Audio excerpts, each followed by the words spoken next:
Assalamu alaikum students. So today we will be discussing the topic of narration. So narration is actually the act of reporting the words of the speaker.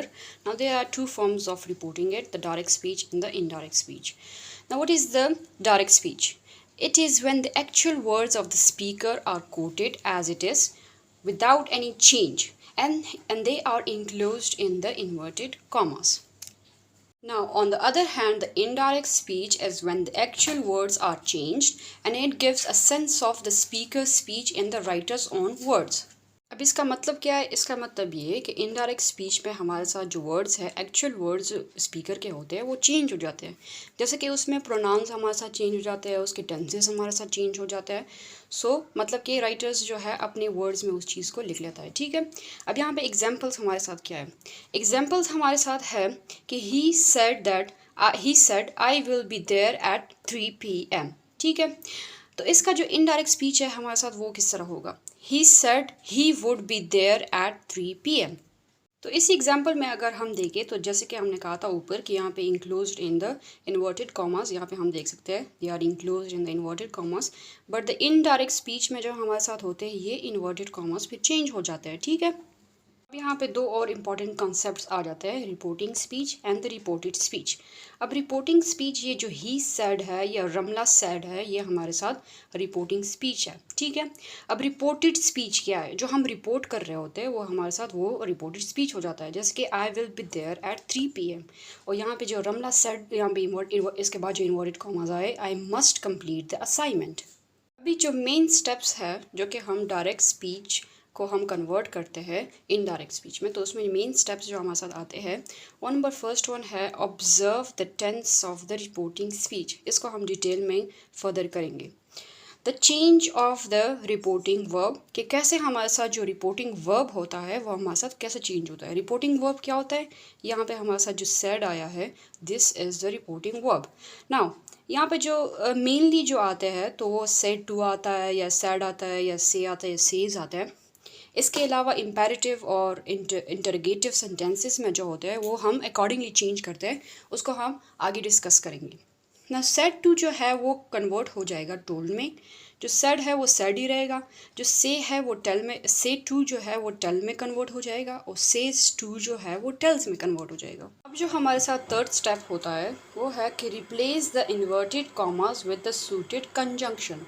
इसको भी हम यहाँ पे करेंगे कि कैसे हम उसको कन्वर्ट करते हैं ना। फोर्थ वन है change of the pronoun accordingly. ठीक हो गया, वो SON के उससे भी हम कर सकते हैं। द चेंजिंग फिफ्थ पॉइंट जो है changing the tense of the reported speech. Reported speech हमने कहा था, जैसे कि यहाँ पे है आई एम रनिंग, तो ये हमारे साथ रिपोर्टेड स्पीच है। ठीक है, तो उसका टेंस जो है हमारे साथ कैसे चेंज होगा। नंबर 6 वन है update the time specific words if any. अब टाइम स्पेसिफिक जो हमारे साथ वर्ड्स होते हैं वो क्या होते हैं? दिस हो गया, दैट हो गया, here, this, ago, these, today, yesterday, these all are time specific words. तो जो हमारे साथ फर्स्ट स्टेप था कि observing the tense of the reporting speech, तो यहाँ पे लिखा है कि the tense of the reported speech will not be changed if the reporting speech is in the present और द फ्यूचर टेंस। मतलब कि आप लोगों ने रिपोर्टिंग स्पीच के टेंस को आप लोगों ने ऑब्जर्व करना है। अगर वो प्रेजेंट टेंस में या फ्यूचर टेंस में, तो रिपोर्टेड स्पीच जो होता है उसका टेंस हम लोग चेंज नहीं करेंगे। अब इसके एग्जांपल्स क्या है? एग्जांपल है he says to me I am running. ठीक है, अब यहाँ पे रिपोर्टिंग स्पीच जो है उसका टेंस अगर आप देखें तो वो प्रेजेंट टेंस है और रिपोर्टेड स्पीच जो है उसका टेंस है प्रेजेंट कॉन्टीन्यूस। क्यों? क्योंकि यहाँ पे रनिंग आया है। ठीक है, अब इसका इनडायरेक्ट अगर आप पार्ट आप देखें तो यहाँ पे लिखा है कि ही tells me that he is running. ठीक है, अब यहाँ पे सेज की वजह से जो कि प्रेजेंट टेंस में है, रिपोर्टिंग स्पीच जो प्रेजेंट टेंस में है उसकी वजह से हमने जो रिपोर्टेड स्पीच का टेंस है वो हमने चेंज नहीं किया। यहाँ पे अगर आप देखें तो आपको यहाँ पे दिखेगा कि एम जो है वो इज़ में कन्वर्ट हो गया, रनिंग जो है रनिंग ही रहा है, मतलब कि प्रेजेंट कॉन्टीन्यूस ही है, चेंज नहीं होगा वो। अब अगर वही सेंटेंस कि he says to me I am running, अगर हम उसका सेज जो है वो चेंज कर ले सेड टू में, तो क्या बनेगा?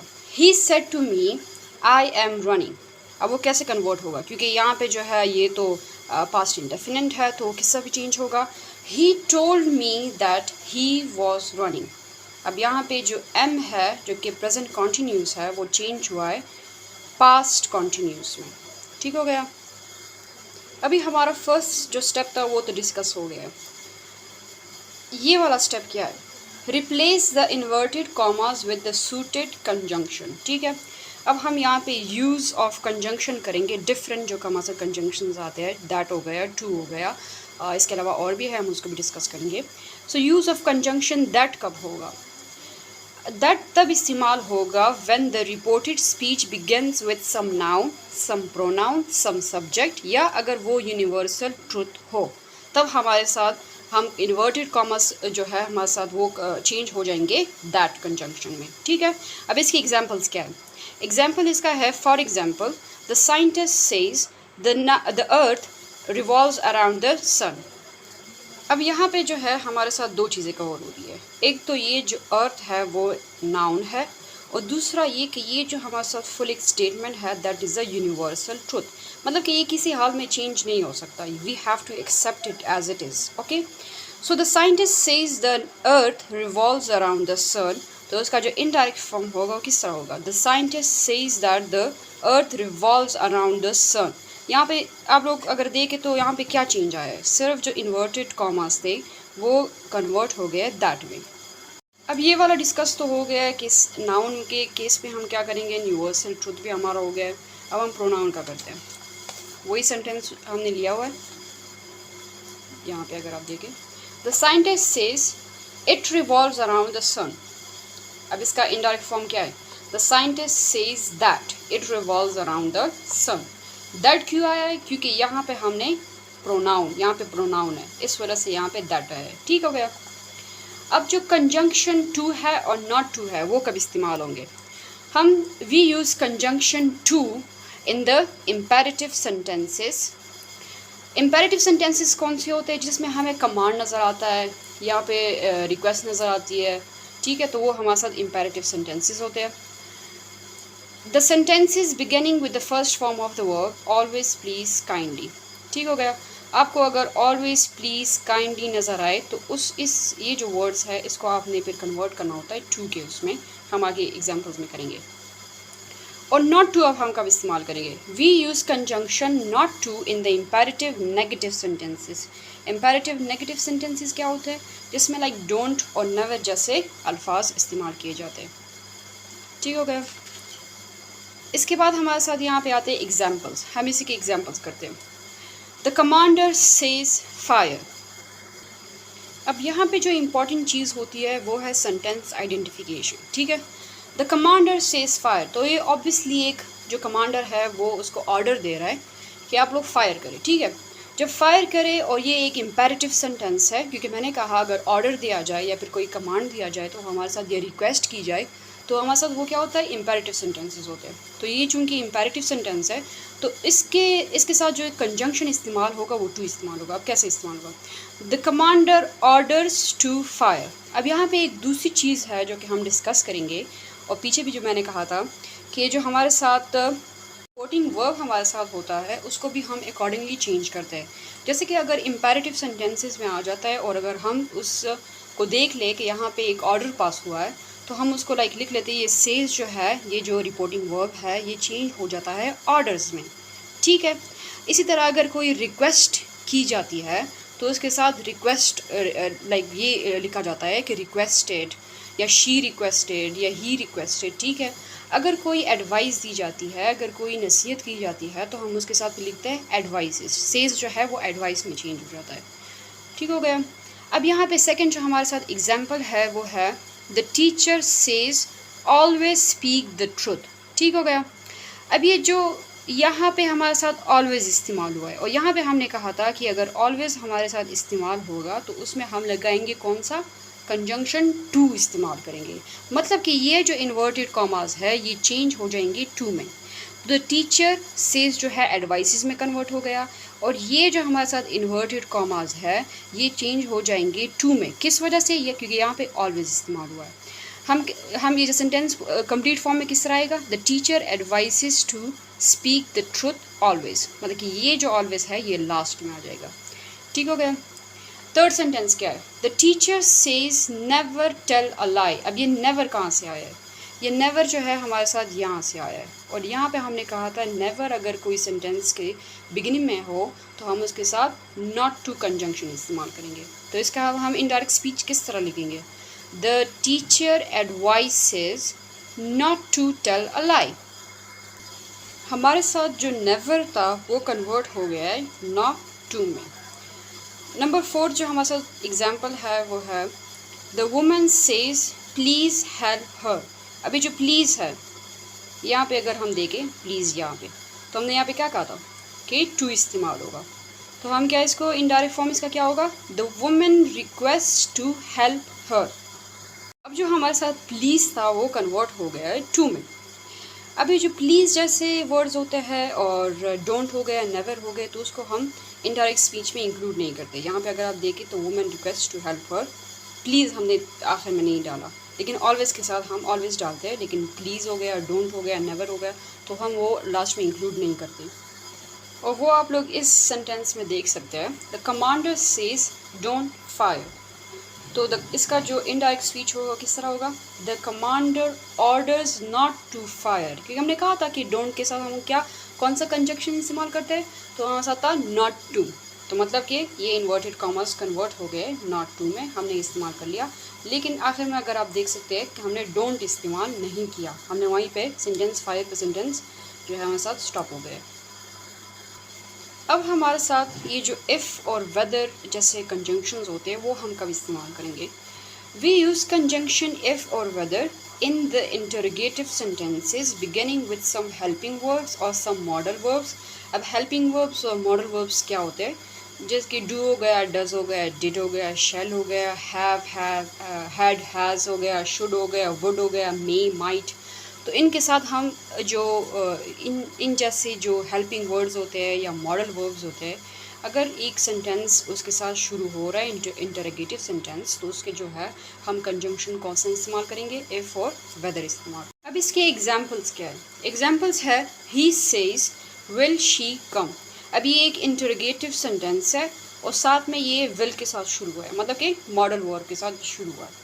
तो इसका जो हम कंजंक्शन इस्तेमाल करेंगे या जो इन्वर्टेड कॉमास है ये किस चीज़ में कन्वर्ट होंगे, तो ये जो कन्वर्ट होंगे वो इस तरह होगा कि he ask if she will come. ये जो सेज है रिपोर्टिंग वर्ब सेज है ये कन्वर्ट हो जाएगा आस्क में, क्योंकि ये इंटरोगेटिव सेंटेंस है। इन्वर्टेड कॉमास कन्वर्ट हो गए इफ़ में, क्योंकि यहाँ पे हमारे साथ ये विल मॉडल वर्ब यूज़ हुआ है, ठीक है। और ये जो विल है ये शी के बाद आ जाएगा, ठीक है, ये इफ़ हो जाएगा, इसके बाद हमारे साथ शी यहाँ पे आ जाएगा, विल शी के बाद आ जाएगा, और यहाँ पे आखिर हम लिख लेंगे कम। तो ये क्या फुल सेंटेंस क्या बनता है, he ask if she will come. और इसी सेंटेंस में हम लोग ये यहाँ पे हमने इफ़ इस्तेमाल किया है, इसी सेंटेंस में आप लोग यहाँ पे वेदर भी इस्तेमाल कर सकते हैं, और ये दोनों फॉर्म में करेक्ट है, ठीक है। He says will she come, he ask whether she will कम। अब हम एक दूसरा एग्जाम्पल भी कर लेते हैं कि ही सेज मे आई कम इन, उसने कहा कि मैं अंदर आ जाऊँ। तो मतलब कि इसका जो इनडायरेक्ट फॉर्म हो किस तरह होगा, ही आस्क्ड, सेज कन्वर्ट हो गया आस्क्ड में, जो इन्वर्टेड कॉमास थे वो कन्वर्ट हो गए इफ़ में। तो ये सेंटेंस क्या बनता है, he asked if he might come in, में जो है माइट में कन्वर्ट हो गया, वो हम टेंसेस उसमें करेंगे। जो आखिर उसमें आता है वो है कि यूज़ ऑफ नो कंजंक्शन, मतलब कि हम कोई कंजंक्शन लगाते ही नहीं है। अब ये कौन से केसेस होते हैं, हम तब नहीं लगाते, we do not use any conjunction in the interrogative sentences beginning with some question words such as who, whose, whom, which, where, when, why, what, how and etc। इसके एग्जाम्पल्स क्या है, अगर एग्जाम्पल में आपके साथ कोई क्वेश्चन आ जाता है, पेपर में कोई क्वेश्चन आ जाता है कि she says who opens the door, तो इसका इनडायरेक्ट फॉर्म क्या होगा, she ask who open the door. अगर आप यहाँ पे देखें तो यहाँ पे जो इन्वर्टेड कॉमास है वो डायरेक्टली ख़त्म हो गए, बिल्कुल वैनिश हो गए, यहाँ पे कुछ भी नहीं है, ना दैट आया, ना टू आया, ना या नॉट टू, इफ़, वेदर, कुछ नहीं आया, डायरेक्ट हमने यहाँ पे इसे नीचे यहाँ पे उतार लिया है, ठीक है। सेकंड एग्जांपल इसका देख ले, she says what are they doing, ठीक है। अब ये जो है ये फुल यहाँ पे हमारे साथ ख़त्म हो जाएगा, और ये क्या बन जाएगा, शी आस्क, क्योंकि इंटरोगेटिव सेंटेंस है, ये जो सेज या आस्क में कन्वर्ट हो जाएगा, she ask what they are doing. ये तो बहुत ईजी है, ठीक हो गया। अब हमने जितना पढ़ा कंजंक्शन यूज़ के बारे में, यूज़ के बारे में, हम उन चीज़ों को थोड़ा सा रिवाइज करते हैं एग्जाम्पल्स के साथ। नंबर फर्स्ट एग्जाम्पल है, he says to me he is a student. अब इसको हम कैसे कन्वर्ट करेंगे, मैंने आपको कहा था अगर रिपोर्टेड स्पीच जो है प्रोनाउन के साथ शुरू हो रहा है तो वो उसमें हम कौन सा कंजंक्शन इस्तेमाल करेंगे, दैट वाला इस्तेमाल करेंगे। मतलब कि he says to me he is a student convert हो जाएगा he tells me that he is a student, that आ गया, ठीक हो गया। सेकेंड सेंटेंस है, he says the sun rises in the east. अब ये क्या है, ये हमारे साथ यूनिवर्सल ट्रुथ है, और मैंने कहा था कि अगर हमारे साथ यूनिवर्सल ट्रुथ आता है तो वो भी उसमें भी हमारे साथ जो इन्वर्टेड कॉमाज है वो कन्वर्ट हो जाते हैं दैट में। तो सिंपली ये सेंटेंस कैसे आता है, he says that the sun rises in the east. Third sentence हमारे साथ क्या है, he says to me get out. अब ये जो गेट आउट है ये क्या हमारे साथ इंडिकेट कर रहा है, that it is an imperative sentence, ठीक है। तो हमारे साथ इम्पेरेटिव सेंटेंस में क्या होता है, ये जो इन्वर्टेड कॉमाज है ये कन्वर्ट हो जाते हैं टू में। तो सेंटेंस क्या बन जाता है, he orders me to get out. मैंने कहा था कि सेज जो है वो ऑर्डर्स में कन्वर्ट होगा इम्पेरेटिव सेंटेंसेस में। अब फोर्थ वन सेंटेंस क्या है, he says to me don't get out. अब डोंट के उसमें हम क्या करेंगे, he orders me not to get out. हमने कहा था कि जो सेंटेंसेस डोंट के साथ बिगन होते हैं तो उसमें हमारे साथ क्या हम लगाएंगे, नॉट टू लगाएंगे। फिफ्थ वन सेंटेंस क्या है, he says to me who opens the door. अब ये इंटरोगेटिव सेंटेंस है और साथ में ये हु के साथ ओपन हो रहा है। तो हमने कहा था कि अगर हु आता है तो हम उसमें कोई भी कंजंक्शन इस्तेमाल नहीं करेंगे और एज इट इज सेंटेंस को हम नीचे उतार लेंगे। तो मतलब कि he ask me who opens the door. Last one जो है हमारे साथ, he says to me will he go. अब ये इंटरोगेटिव भी है और साथ में ये एक मॉडल वर्ब के साथ शुरू हुआ है। तो इस फॉर्म में हम फिर क्या करेंगे, he ask me if whether he will go. तो ये हमारे साथ कंजंक्शन का एंड हो गया।